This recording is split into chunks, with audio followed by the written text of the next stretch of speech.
All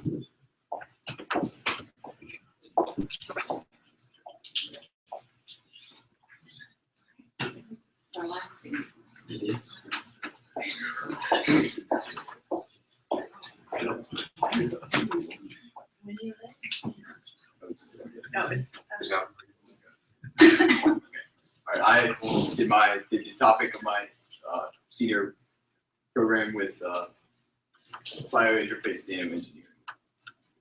All right. So biointerface nanoengineering is simply engineering devices that interface with biological systems. For example, there you have electrodes. Those are standard gel electrodes that pick up electronic signals from muscles that when they activate. So I was inspired to do this topic by the VCU same one that Joey. I applied and I got accepted into that program. And I worked with I worked with the laboratories at VCU, and one of their laboratories was working on a project for using electromyographic signals, which are these signals that come from the muscle activations, for control of electronic devices. So problems with using electromyography for device control is trying to figure out what signals come from what muscle activation. So for instance, when you activate a muscle by moving, for instance, if you move your wrist inwards, it will activate your forearm muscle. That will release a certain amount of electric charge into the electrodes, and it'll generate an electric wave, and then you'll be able to process that in a computer. But that wave will look very similar to a wave of just clenching your fist, or maybe moving it outward instead of rotating. All of those electronic signals look very similar and are pretty difficult to differentiate. So my responsibility in the internship was to figure out a way of differentiating these signals. So I used a computational technique called linear discriminant analysis. Basically what it does is you collect a variety of data samples, and you assign them categories, and you choose features of those samples. And with those features, you can find patterns in where they so for mean square level and waveform length of the electronic signals. A waveform length is basically just exactly what it sounds like. If you have your electronic signal in a graph, and basically if you took that and stretched it out into a string, that's the waveform length. The root mean square level is simply the level that is calculated exactly how it sounds. You take the root of the average of the data squared, and you square it, and that will tell you how far on average it is from its resting level of 0. So these two features provided me with enough differentiation in the data sets to generate some classifiers. These classifiers are the green lines there that separate the different categories of data. So basically, once I have this classifier constructed, I used a computer program called MATLAB to construct the classifiers. Once you have the classifiers created, you can use them to categorize incoming data. So for our sort of proof of concept of this technology, we used a quadrotor. So we put the electrodes on my arm, and there's a device that just takes that electrical data and sends it to a computer, where it then uses the MATLAB script to categorize the different motions based on the electrode, and then sends it to a quadrotor drone, and it just turns the different motions into commands for the drone, and it'll get up and it'll fly around, and you can control it with motions. Here, I have a video of one of the graduate students at our lab testing out that technology. Can we play the video somehow?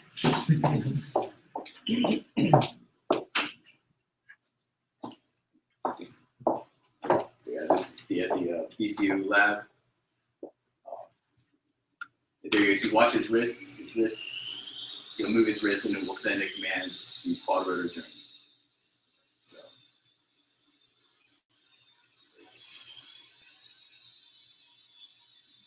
Bend his wrist, and send a command to rotate the drone. Different motions, the computer can tell based on the data what the motion is, and it can translate that into a command.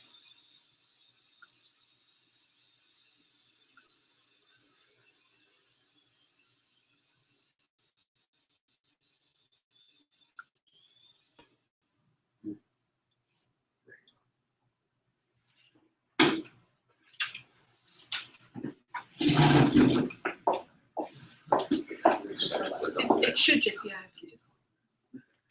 All right, so this is one of the two mentors I worked with in my internship. His name is Woo Sik Lee. He is a graduate student at VCU. He worked with me a lot on the sort of preliminary research of the the whole concept, and he also helped me a lot with the electrodes and how to collect the actual data that we used for the controlling of the drone. Then this is Graham Kelly. He is also a graduate student there at VCU. He worked with me on the final phases of the project, creating the actual linear discriminant analysis classifier, and finally putting the drone in the air and working with that.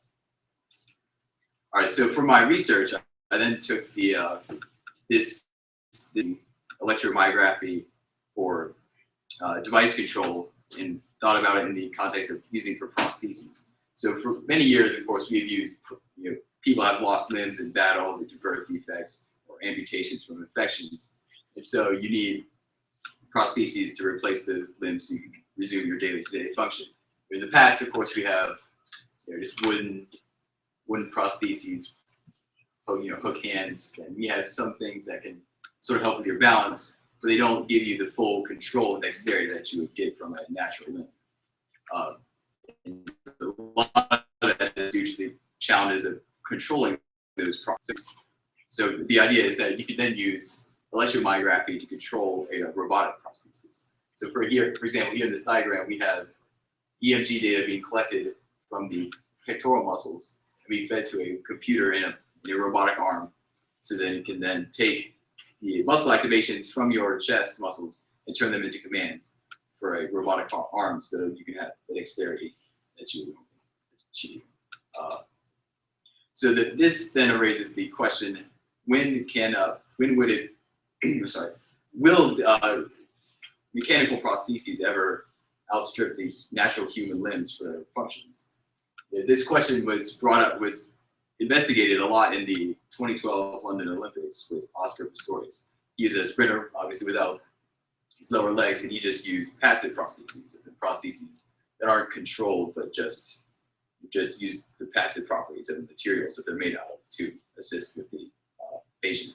So he was eventually deemed eligible to compete with the able-bodied runners, saying that he didn't have any distinct advantage. But this process was, they didn't really have anything set in place to handle this case. There are courts that do cover the eligibility of athletes in the Olympics, but they didn't really have the scientific stuff in place to really thoroughly test how well he would be able to perform compared to the other runners.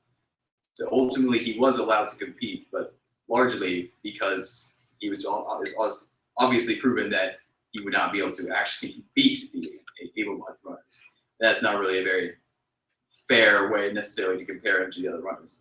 So, what suggestion I would make to the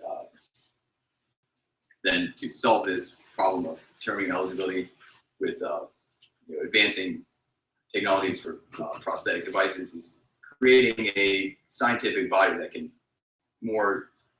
study it more in depth than just the haphazard little group they had thrown together for a specific case. A group that has actual laboratories and equipment ready to deal with. So then for the community service portion of my senior year, I helped out with the Virginia Aerospace Science and Technology Scholars. That's simply a program by the state that is put in place to drum up interest for engineering and science, specifically aerospace engineering, as it's through NASA. So I did their summer program at the Langley Research Center, and I had a wonderful time. It was a wonderful experience. So I wanted to give back to them somehow. So I volunteered my time to give presentations at William Miller High School and to inform our lower classes of this opportunity. It's an opportunity open to juniors. So I gave presentations to several of our sophomore, junior classes so that they could be aware of this opportunity and be able to apply and potentially participate in this program in their junior year. Here's the mentor for my community service. He is Ian Cothray. He's the educational coordinator at VAST. He's the head of the whole organization. I collaborated with him a lot for figuring out, what materials to include in our presentation, what I would be able to hand out, and everything like that.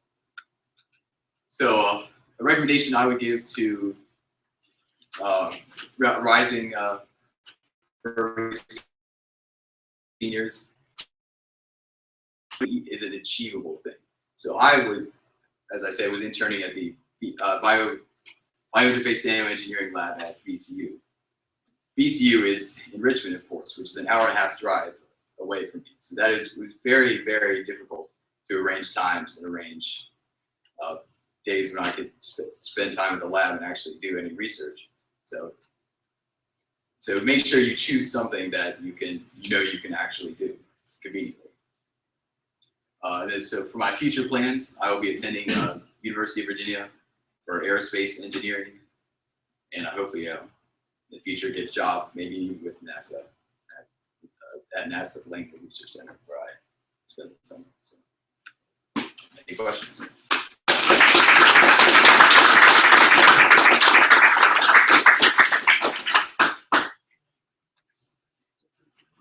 We have prostheses that respond directly to muscles. How far are we from having prostheses which respond to our brain?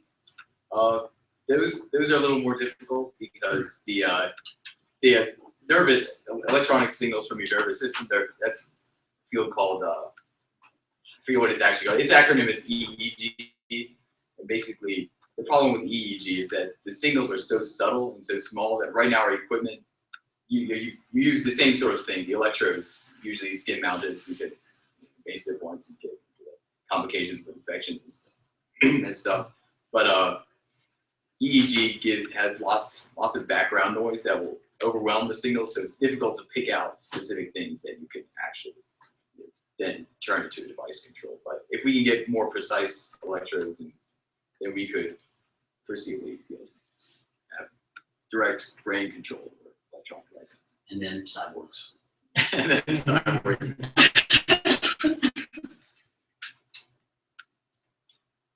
Well, that kind of goes to what I was thinking about in terms of what are the ethical questions that come up with this type of technology. Well, yeah, with the athletics, there's of course the idea that in extreme cases you could remove your natural limbs to replace them with stronger artificial limbs. So you obviously just have to have regulations and stuff in place to deal with that. And you have to just make sure that people aren't abusing themselves to use artificial limbs. That is just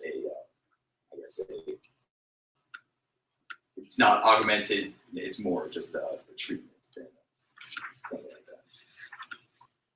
Nathaniel, in your research, did you look at some of the nanotechnology that's being looked at for things like cancer treatments, and or was it primarily the